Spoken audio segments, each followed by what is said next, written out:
بسم الله الرحمن الرحيم Bismillahirrahmanirrahim. Assalamualaikum warahmatullahi wabarakatuh. Alhamdulillahi rabbil alamin. Wassalatu wassalam ala asyrafil anbiya'i wal mursalin wa ala alihi wa sahbihi ajmain, amma ba'd. Puji syukur kepada Allah Subhanahu wa taala yang telah melimpahkan begitu banyak nikmatnya kepada kita.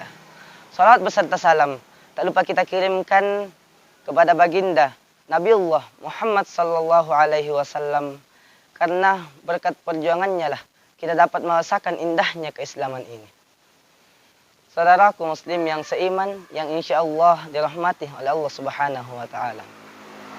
Semua salat utama, akan tetapi ada yang lebih utama di antara yang lainnya.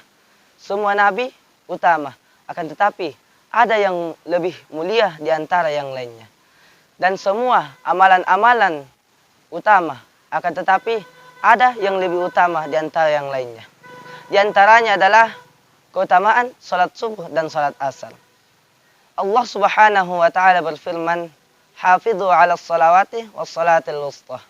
Peliharalah semua salat dan salat wusta. Ada dua pendapat menurut para ulama. Pendapat yang pertama, salat wusta itu adalah salat asar. Pendapat yang kedua, salat wusta itu adalah salat subuh. Saudaraku muslim yang seiman, yang insyaallah dirahmati oleh Allah Subhanahu wa taala. Rasulullah sallallahu alaihi wasallam bersabda, "Man shallal bardaini dakhalal jannah." Barang siapa yang melaksanakan salat di waktu yang dingin, maka dia akan masuk surga. Bardaini yakni as-subahu wal asr. Yang dingin artinya yaitu pada waktu salat subuh dan salat asar. Saudaraku muslim yang seiman, yang insyaallah dirahmati oleh Allah Subhanahu wa taala. Jadi Rasulullah sallallahu alaihi wasallam telah memberi jaminan kepada orang-orang yang menjaga salat subuh dan salat asarnya. Mengapa harus salat subuh? Karena salat subuh di mana kita lelap dalam tidur sehingga kemalasan menguasai diri kita. Mengapa harus salat asar? Karena salat asar didahului dengan pekerjaan-pekerjaan, dan sehingga sebagian orang lalai terhadap salat asar dan meninggalkannya. Saudaraku muslim yang seiman, yang insyaallah dirahmati oleh Allah Subhanahu wa taala. Di sisi Allah Subhanahu wa taala, dua salat ini yaitu salat subuh dan salat asar dilipat gandakan pahalanya. Dan jaminan orang yang melaksanakan salat subuh dan salat asar sebagaimana sabda Rasulullah sallallahu alaihi wasallam, "Lan balijan naro ahadun shalla qablu tulu'i syamsi wa qablu ghurubiha."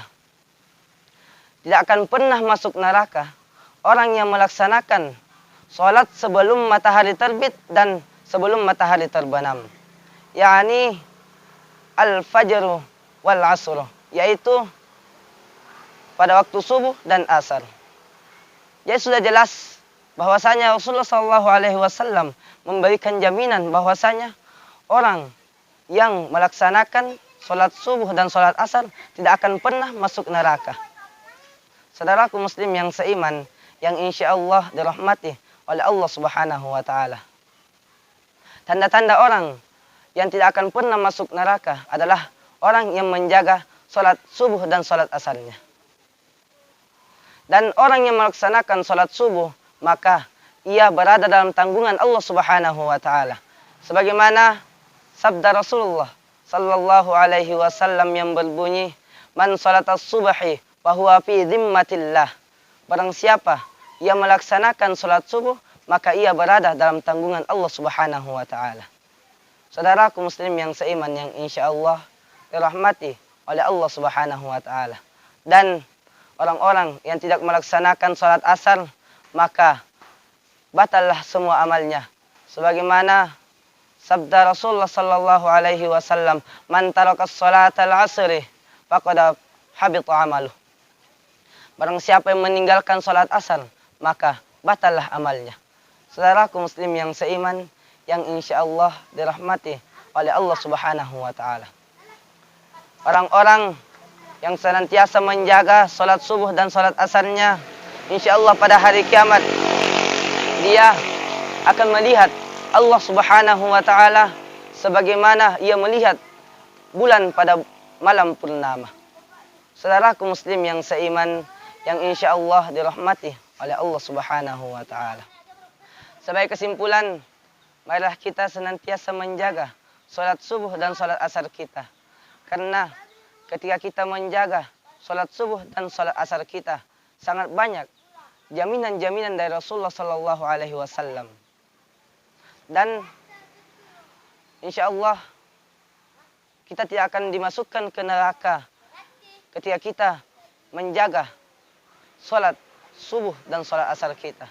Akan tetapi kita akan dimasukkan, kita pasti akan masuk ke dalam surganya Allah Subhanahu wa Ta'ala.